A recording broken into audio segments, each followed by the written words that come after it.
Good morning, good morning, good morning. Hey, everybody, it's Dr. Hoskins. Oh, my goodness. Life lessons today from the coffee cup. Let me get some here real quick.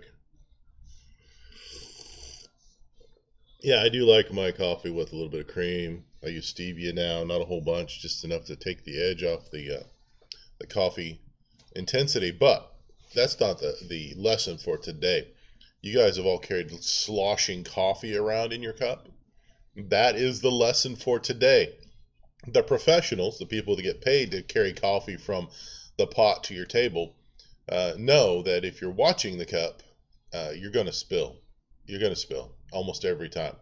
And so their trick is to, first of all, experience and lots of experience carrying cups without spilling them, is to not watch the cup, not watch the saucer, not to watch the hand that they're carrying it in, and just to glide across the floor until they get to your table. Then they set it down. That is the typical way that a waiter or waitress, wait staff, however you want to call them, label them, ungenderize them. That's how they professionally carry coffee without sloshing it all over the place. Amateurs like me, who used to be professionals, yes, I've carried lots of coffee. Back in my high school days, my parents had a cafe in the small town we were in, and I would get up at 4 in the morning, open the doors at 4:30 ish, and start serving coffee and breakfast and all that stuff. I was the grill boy, pancakes and waffles and eggs and bacon and toast and all that kind of stuff. Oh, and Mama's sausage gravy it was. Oh my goodness, incredible. But I digress. And then taking care of that until Dad showed up around 6:30 or 7. He would take care of it for the rest of the day and into the evening. I'd go to school.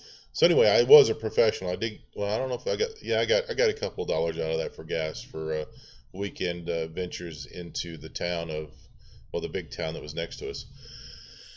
Anyway, I am digressing again. It's early on Friday morning. But now that I'm an amateur carrying coffee, I have a tendency to watch the surface of the coffee rather than what I am walking into. And invariably, the coffee starts to slosh around. And what does that do? It draws your focus more into the sloshing rather than to see what's going on so that you can calm it down. Now, from years of experience, decades of experience of carrying coffee, the best thing to do when you start noticing the sloshing around is to slow down and stop and wait for that momentum and that energy to subside. Then once that's done, take a deep breath. Glad you don't have to clean up the floor. Then you resume your journey with a more steady hand and realize, oh, I need to focus on what's important, which is where I'm going, not what's going on in my cup. Now, that doesn't apply to everything in life because sometimes you have to focus on what's going on inside. I'm going through that right now with my coach. I'm trying to figure some things out that I've let crust up inside me. And so get that taken care of. Some good counseling going on there in business and headspace.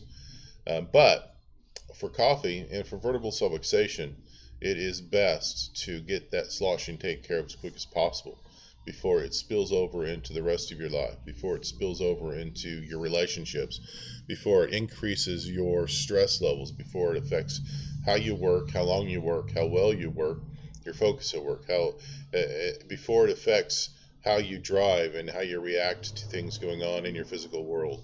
You need to get rid of that before it affects how you deal with your family and your loved ones, your spouse, your significant other, your parents, your kids. It really needs to be taken care of on a regular basis. And over and over and over again, the empirical data shows it's exactly right. Empirical data. Do we know the mechanisms? No, not the specific mechanism because this is more of a holistic life experience and stress level reduction and pressure on the nervous system. We're getting there. I know some of the new technologies in X-ray and motion video fluoroscopy and video MRI, where they actually take movies of an MRI of somebody in motion. They see the subtleties. They're starting to see the subtleties of what the subluxation complex, that vertebra that's not moving properly, can put, that pressure can put on the nervous system, specifically the brainstem, the backup of the CSF flow back into the brain, the internal and external pressure it puts on the brain tissue, which is extremely sensitive to pressure. And so that's being studied, that's being watched, that's being researched now, not only by the chiropractic profession, but the neurophysiologists and the neurologists and the anatomists and the all the people that are outside the profession, just looking at how the body works. All of that to say is our research is backed up by over a century, 100 years of practical, empirical data, tons of case studies. It's backed up by tons of actual research. Still have not figured out a way to do the blind studies that people think are the gold standard. And it still blows my mind that none of them volunteer to do a blind study for a parachute verification, because a parachute's never ever been studied with and proven to be effective with a double-blind study. So not everything fits into that mold of scientific study, but empirical studies, empirical data is absolutely the very start and very important in the scientific method. So don't let anybody ever fool you into that one. But yeah, based upon that, getting the stress off your nervous system takes the stress out of your life. And that's very, very, very important. It's critical to living the life that we have in front of us today. I know 100 years ago, before, say 150 years ago, before the invention of tractors and the discovery of electricity and putting it everywhere, in everything, for everybody, our great great great grandfathers and mothers lived a very physically stressed life, but their world was within, walking distance of where they're at. They didn't have instantaneous access to what was going on around the globe. They worked a very, very hard day with very, very simplistic tools compared to what we have to deal with today. But they were very, very, very intelligent too. They definitely knew how to take whatever they had around and to thrive on it. But they didn't have the inundation of the external stresses we have today. When it was dark, they went to bed. When it got light, they got up. If there was work to do, they got it done by the end of the day. Otherwise, they may not survive. And so they had that kind of immediate pressure. Today, we have all kinds of synthetic pressure, manufactured pressure. It just boggles my mind watching these real life drama series. Think of Diesel Brothers. The one that really just cracks me up is the Butcher Show, the new Butcher Show. I love it. I love to see craftsmen at work, but all the manufactured drama. Oh, is he gonna make it? Is his cut gonna be 1.5 inches? Oh my goodness, it's a 1/4 inch over. Oh my goodness, what is he gonna do? Those kinds of just really silly things. Now, I do have to say, on a side note, getting digressed here on purpose, there are 2 shows that I know that started down that road and immediately just said, nope, we're not going to do it anymore. Top Shot was that way. I guess 3 shows. Top Shot was that way. Forged in Fire is that way. There's a little bit of drama in that, but when you're working with molten metal, there's going to be some drama. And then the other one that I really, really, really appreciate that did that was Barnwood Builders. They did that a couple episodes of the first season. And I could just see them saying, you know what, we're not going to do this. We're just going to have fun. We're going to do what we're going to do. We're going to tell the story. And I just love that show because there's no manufactured drama that I can see. All of that to say is when we have a system that has a lack of pressure on the most critical organ system in our body, the nervous system, that is an extremely good position to be in.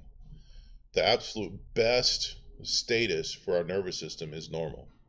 If we have a hyped up nervous system, that's not good. If we have a depressed nervous system, that's not good. If we're taking blockers for stimulants or we're taking blockers for depressants, that's just not good. The absolute best situation our nervous system can be in is normal. Normal is optimized. Normal is the absolute best you can be. So that's what we do. That's what we do in chiropractic. That's what we do in this profession.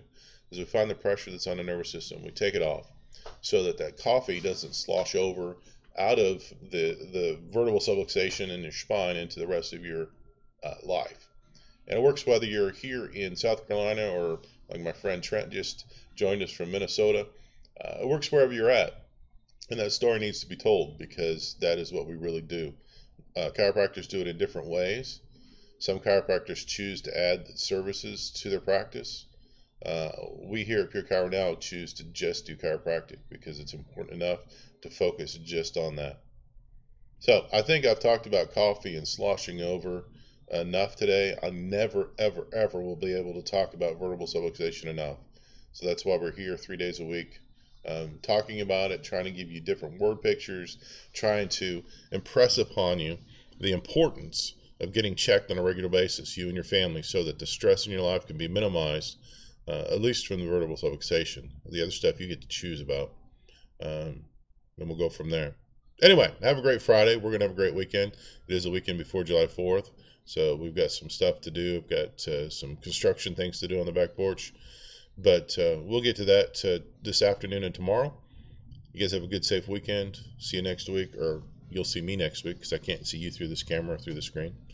Love you guys. Take care. PureChiroNow.com at the corner of 292 and Route 9 in beautiful Inman, South Carolina, just on the south side of Lake Bowen in the beautiful upstate of South Carolina. Have a great day. Love you guys. Bye-bye.